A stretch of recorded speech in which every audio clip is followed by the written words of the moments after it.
bate-papo e os bons amigos, sempre antenado no que é bom.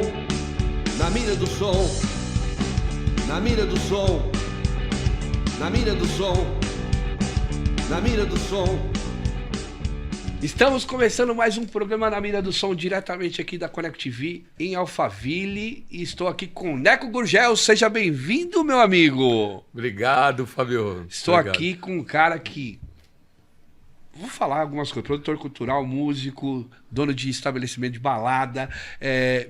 Assim, um cara que participou da cultura de Osasco, da fundação. Sim. Né? E...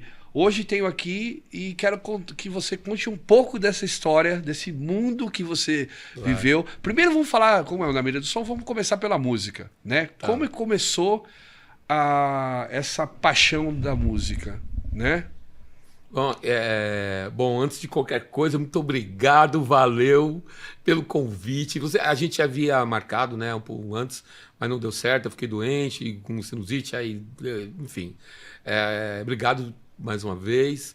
E antes de falar desse negócio da música, eu quero só abrir um parênteses rápido. Eu sei que o nosso timeline aqui é rápido. Eu tava vindo pra cá e tava pensando nesses inícios, nesses começos, mas eu tava pensando, falei, pô, o que será? O que eu fiz com o Fábio uma vez? E aí a gente tocou juntos uma vez. Sim. A gente tocou juntos no bar do Jeg, era você de voz e guitarra, cabeludão, e eu de batera. De batera. E a gente tocou um forró punk. É, isso mesmo, isso mesmo. E aí um cara pegou e foi no Jeg, no tempo, pô, a gente tocou no Jeg junto. Aí um cara João ainda, eu acho. Era o João. Aí um cara, eu nunca vou esquecer disso, aí um cara virou e falou assim, pô, cara, preciso te falar uma coisa, vocês são muito bons. E você me chamou assim no 45 do segundo tempo. Vocês são muito bons, cara, não sei o que. Eu falei, pô, que legal. Ele falou, eu não sei, cara, é um pique meio... O guitarrista lá, o Scaldas Punk, cara. E falou assim, você é um meio Carlinhos Brown, meio groove, assim e tal. Foi muito bom. Cara, eu posso até dizer que esses caras não foi o início da minha evolução na música, mas eu tenho absoluta certeza que o que esses caras ouviram, tô falando do Luiz Caldas e do Carlinhos Brown, foi a minha escola. Eu comecei com 6 anos de idade no teatro, junto com meu pai, o Inácio Gurgel. Isso em 1970, 70 e pouco. Quero 76. fazer só um adendo aqui, um detalhe, que tinha na porta da sua casa lá tinha uma plaquinha, né? Sim.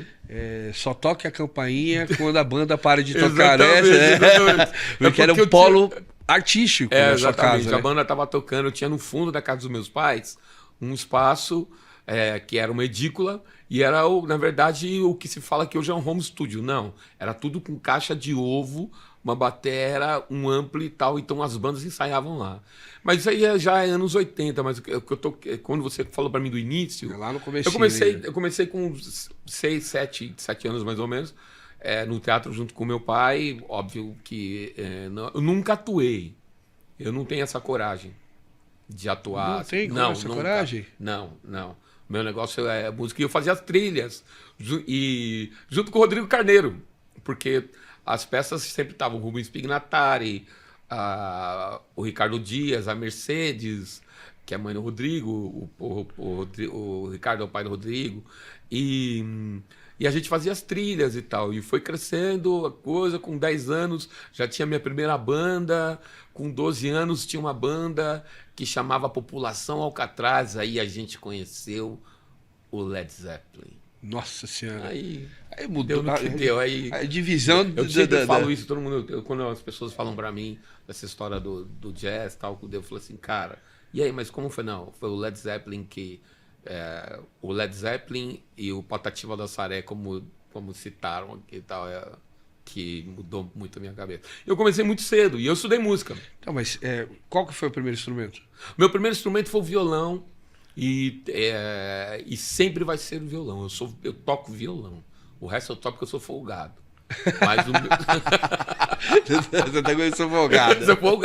Eu sou folgado, mas o meu instrumento que eu toco é o violão. Toco piano, toco batera, você sabe disso e tal, mas não, o meu instrumento é o violão. Eu estudei na Marcelo Tupinambá, um conservatório de música, estudei mesmo, assim, tal, e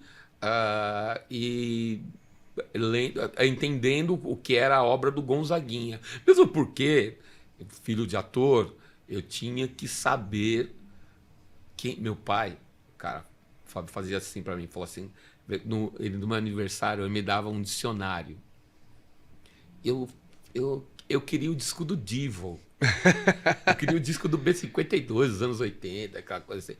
E ele falava assim, pernambucano, meu pai, ele falava assim, veja bem, como é o nome desse cara aqui? Vai, Aurélio Buarque de Holanda. Buarque de Holanda, preste atenção nessa família, que Chico Buarque de Holanda você tem que prestar atenção. Eu nunca vou esquecer meu pai falando isso.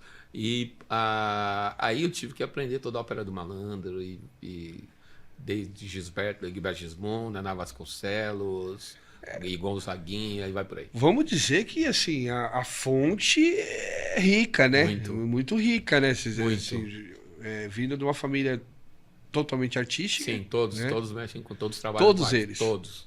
Meus irmãos, e quem colocou todo mundo no eixo não foi meu pai que eu li Dostoiévski quando era garoto, Nietzsche, essas coisas. Não foi. Foi a minha mãe.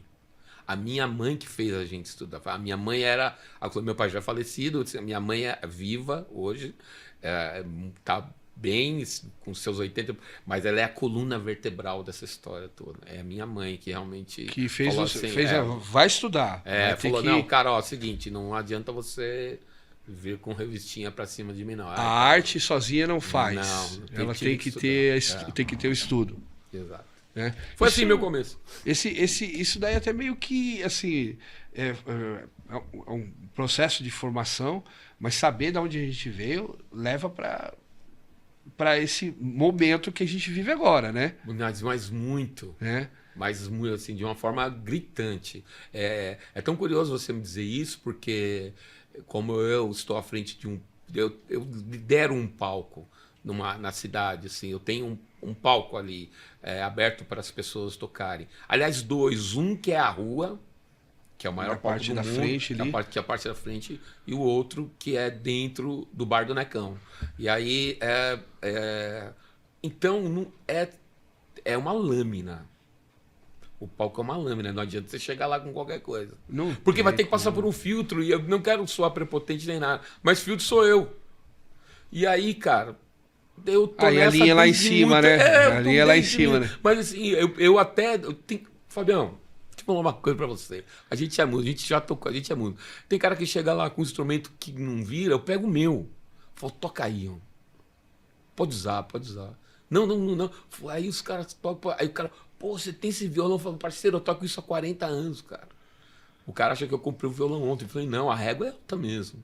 E tem que ser legal. Tem que ser muito bom, tem que saber o que tá fazendo, porque o palco é uma lâmina. A gente sabe que, e agora vamos falar sobre o Bar do Necão, né? Que é o templo agora dos grandes músicos da cidade de Osasco. Para quem não conhece o Bar do Necão, vá lá conhecer. Né? Eu frequento muito pouco, porque normalmente os dias que estão lá eu tô trabalhando também. A gente falou disso. Não dá, pô. A gente tá trabalhando também. Difícil quando a gente tem tempo para fazer alguma coisa. Não, mas vai rolar. Isso eu não tenho dúvida. Né? Eu não tenho dúvida. Mas vamos falar do Bar do Necão. O que te levou a montar o Bar do Necão, né?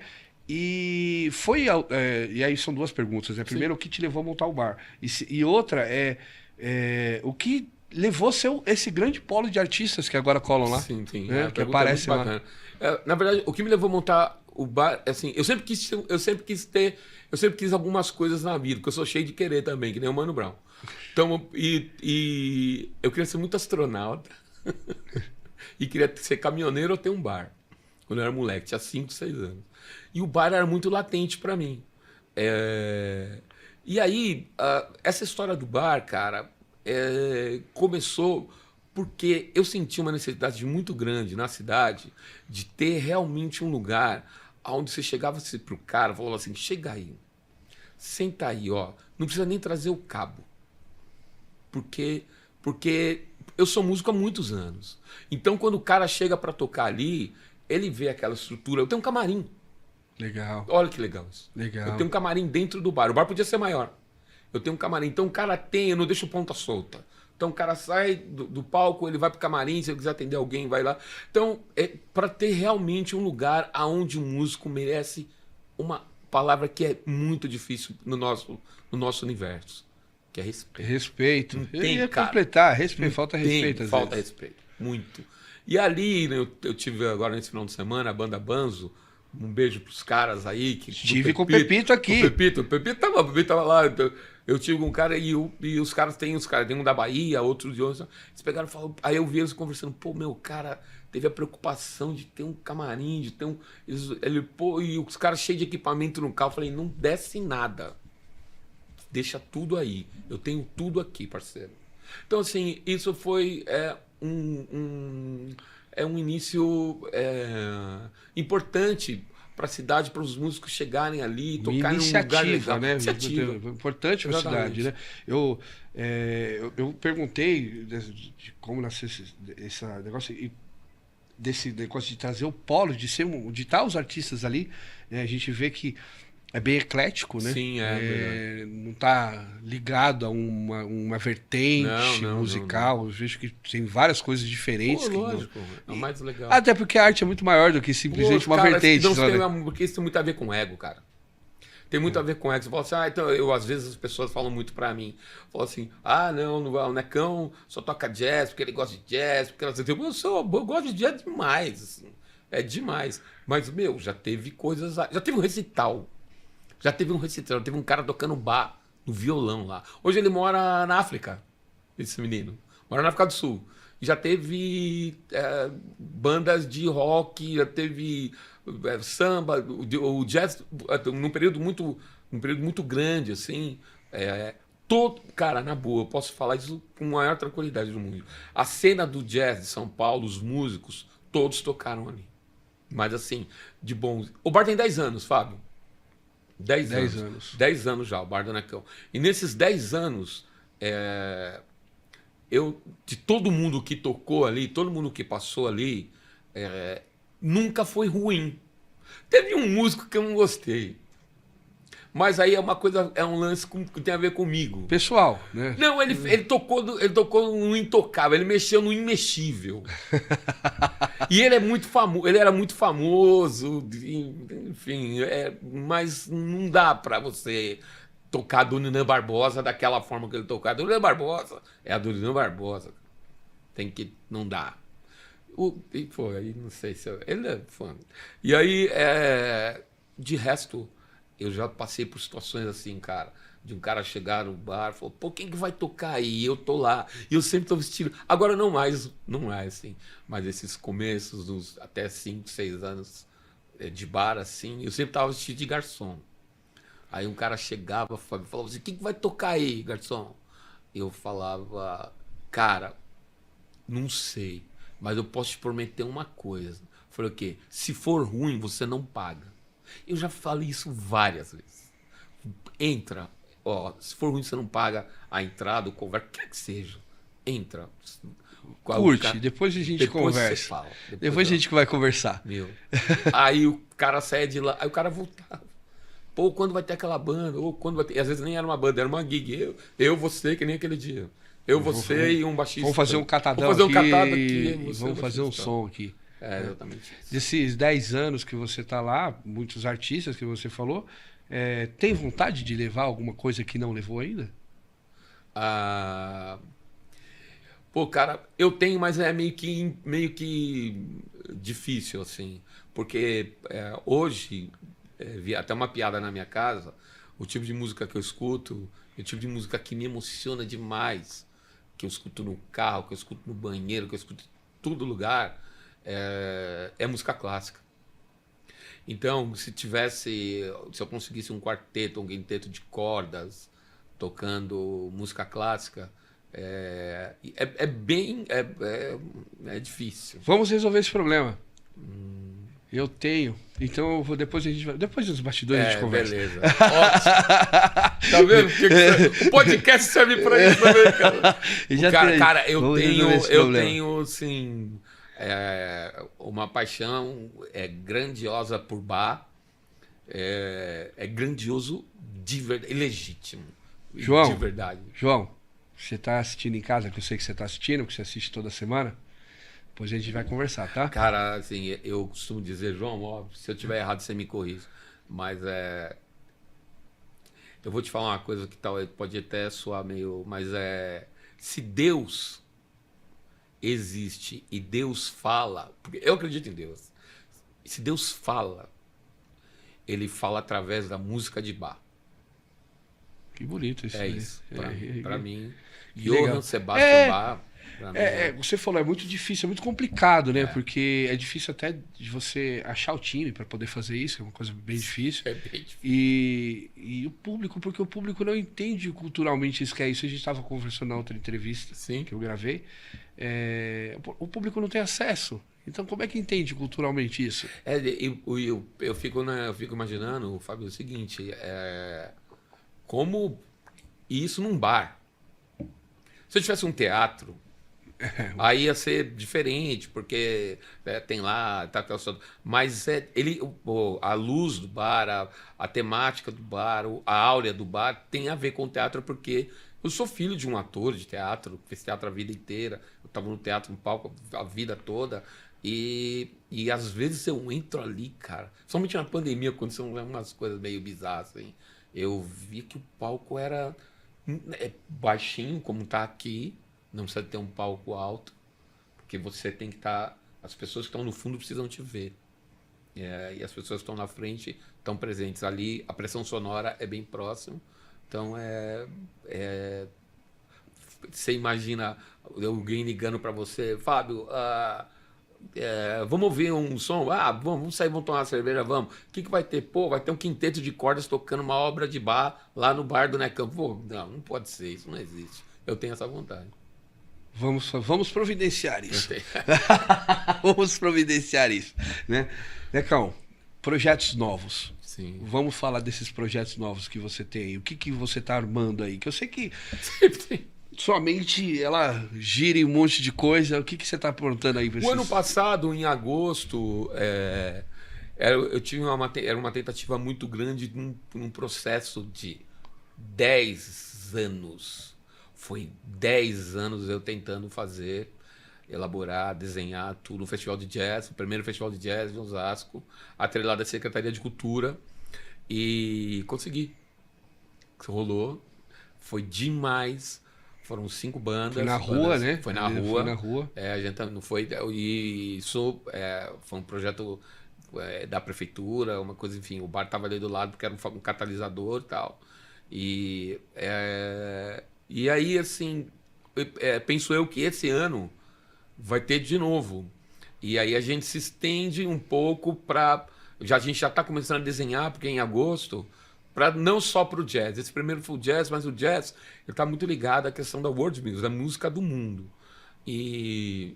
Cara, pode ter N tipos de sons ali naquele palco, se estender um pouco mais. Ficar um pouquinho maior. Ficar um pouco maior, exatamente. Enxugar um pouco. Você sabe como funciona. Enxugar um pouco mais as bandas, para ter mais bandas se apresentando. Então, esse é meio que um piloto de que a gente vai sentar. Como deu certo, agora vai dar uma incrementada. Cara, tem que entrar pro calendário da cidade, sendo ali ou não. Porque foi incrível aquilo que aconteceu. Assim. Mais de 1.000 pessoas passaram por ali.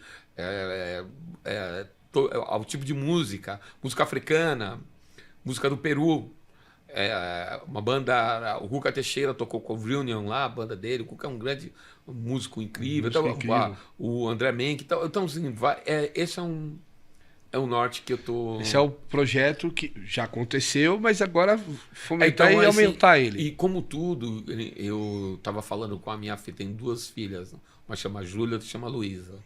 E ela virou pra mim um dia, as 2 adoram festival, adoram. Vão, gastam uma grana, vão em festivais e tal. E aí eu virei pra ela e falei assim, você sabia que o cara que inventou o Lollapalooza tem uma banda? Aí ela pegou e falou assim, ele começou com uma banda? Per Farrell, exatamente. James Addiction. Aí ela falou, não, pai, é algum empresário. Eu falei, então, ele é um empresário grandioso, mas ele tem uma banda. O pai adorava o som daqueles caras. Então. E que deu muito Pouca certo. gente sabe, né? Pouquíssima gente sabe. Pouca gente sabe. O Inclusive, Roberto Medina não, que fez o Rock in Rio, não.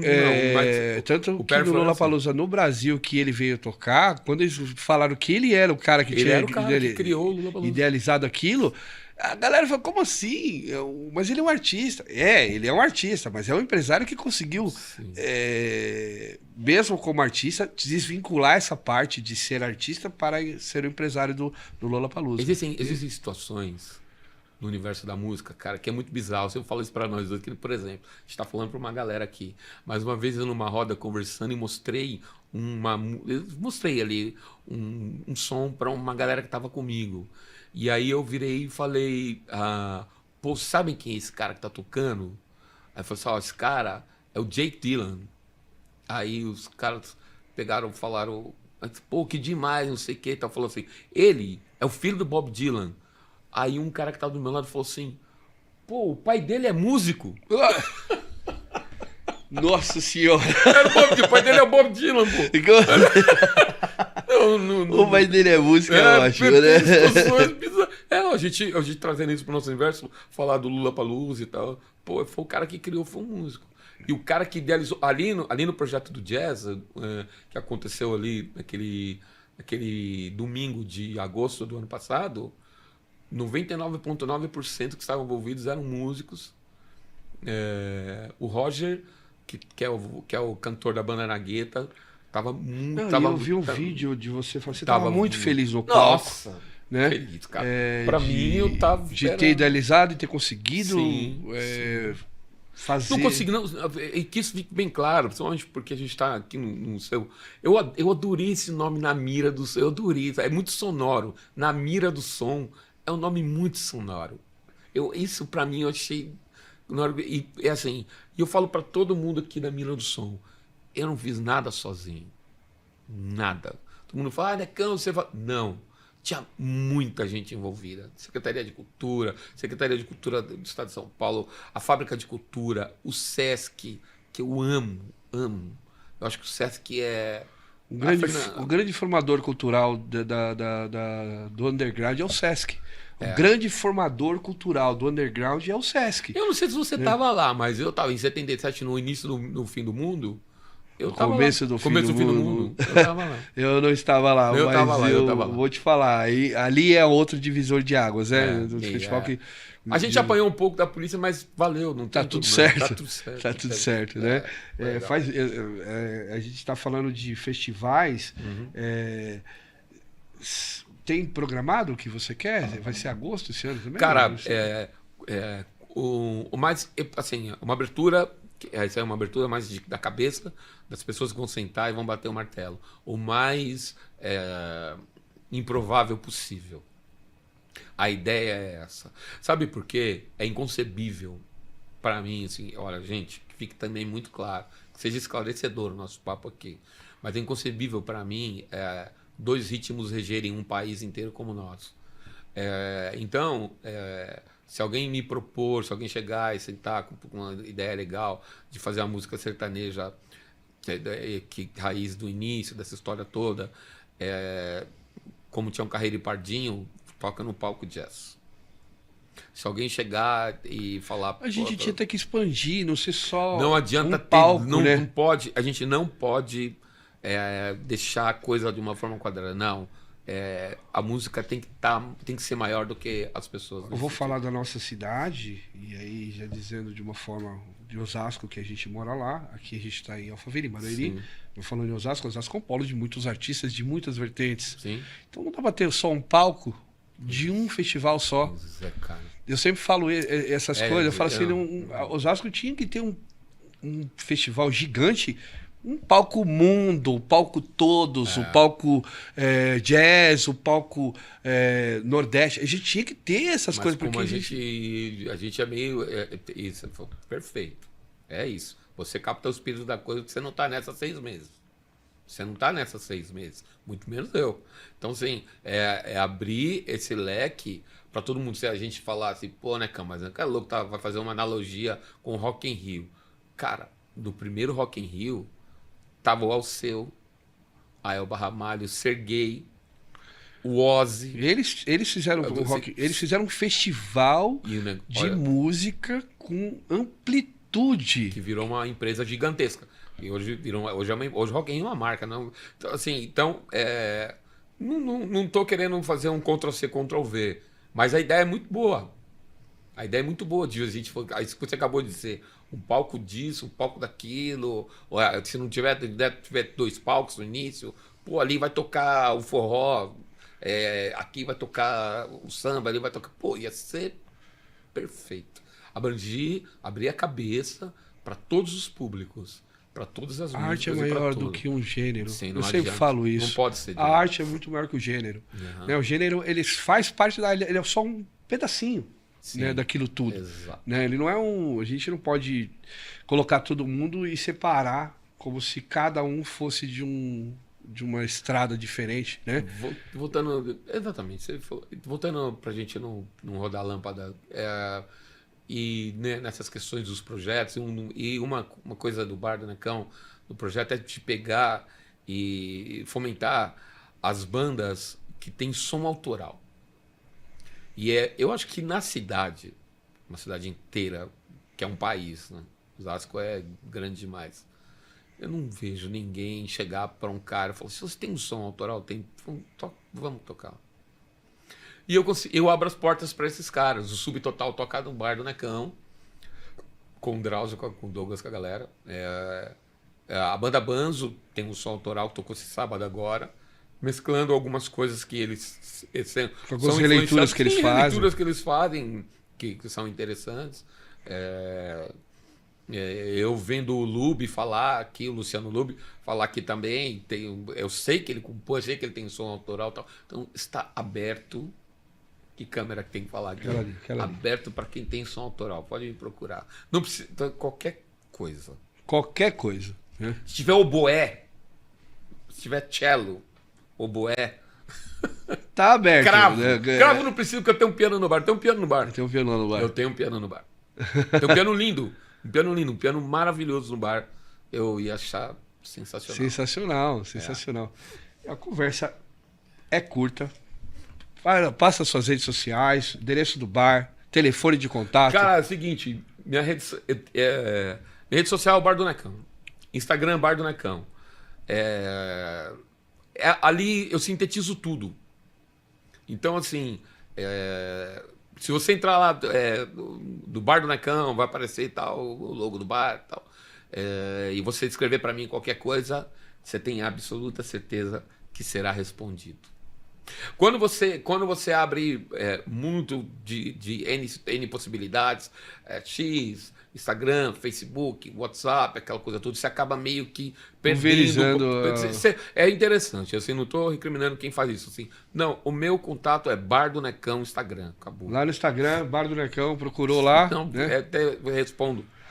Necão, pergunta que eu sempre faço e desejo que você responda pra galera. Dê sua dica aí pro artista que tá começando, o cara que tá na casa dele e que tá querendo começar essa vida artística. Dê sua dica pra ele. Olha pra lá e dê sua dica pra ele. A desconstrução é a melhor saída. Ele pegar e pensar da seguinte forma, falar assim: eu tô vendo o Slash do Guns N' Roses tocar. Em vez de você querer tocar igual ao Slash, tente tocar igual o Gilberto Gil. Procure, vai na contramão daquilo que você fala: não, eu quero não. Tenta ouvir algo que você jamais ouviria. Eu acho isso de uma importância absurda, assim, quando é legal você querer os primeiros passos, tocar alguma coisa assim, mas é legal. Tô falando para você já ir estudar Rachmaninoff, Bach, não. Tô falando para você abrir a sua cabeça para aquilo que você não vê. Isso é desconstruir. E aí é interessante demais, porque você pega, ouve aquilo, fala: nossa, que legal, que bacana. Pô, vou por aqui, vou por ali. Vou te dar um exemplo simples. As minhas 2 filhas adoram Justin Bieber. Adoram. E elas ficam me tirando os meus sarros da minha cara, Porque eu, quando eu vou, vejo Justin Bieber, tá, eu acho legal, eu viro pra elas e falo assim, você sabe o que tem atrás disso aí? Elas falam, o quê, pai? Falou, do Stevie Wonder. Se você entrevistar o Justin Bieber, perguntar o que ele gosta, ele não vai falar das boy bands. Ele vai falar do Stevie Wonder. Porque a presença do Stevie Wonder na música dele é grandiosa. É ir pro outro lado. A praia tá lotada ali, vai para uma praia deserta, que na praia deserta sua cabeça vai abrir melhor. Pensar, oxigenar a cabeça. Músicos, estudem e oxigenem suas cabeças. É isso que eu tenho para falar pro músico novo. Pegou a visão? Pegou a visão na sua casa aí? Né? Tive aqui no programa Neco Gurgel. Muito obrigado pela sua presença. Vocês, cara. Pô, foi na muito mira do legal. som tá nome legal. Vou chamar mais vezes, porque Sim. 30 minutos não vai dar para tudo, né? Então, tem muita coisa que eu queria perguntar e vamos deixar para uma próxima vez. Fica o convite aqui, fica aberto. Obrigado. Inclusive para esses artistas novos que te procurarem e que precisarem de espaço, pode contar comigo, Sim, que o espaço também será deles aqui, tá? Isso eu faço questão de fazer, que esse espaço precisa ser aberto para essa galera que tá aí, que às vezes não tem lugar para ter voz, né? Então eu quero que eles tenham voz aqui, então traga aqui. Então muito obrigado pela sua presença aqui, né? Quer mandar um abraço para alguém aí? Cara, eu quero... na verdade, assim, eu queria só dizer uma coisa para todos vocês que estão me ouvindo. Olha, é o seguinte. A fronteira que inventaram no mapa, dentro de nós, dentro de todos nós, não pode existir. É isso. Muito obrigado a você que está em casa aí. Até semana que vem com mais um Na Mira do Som. E até a próxima.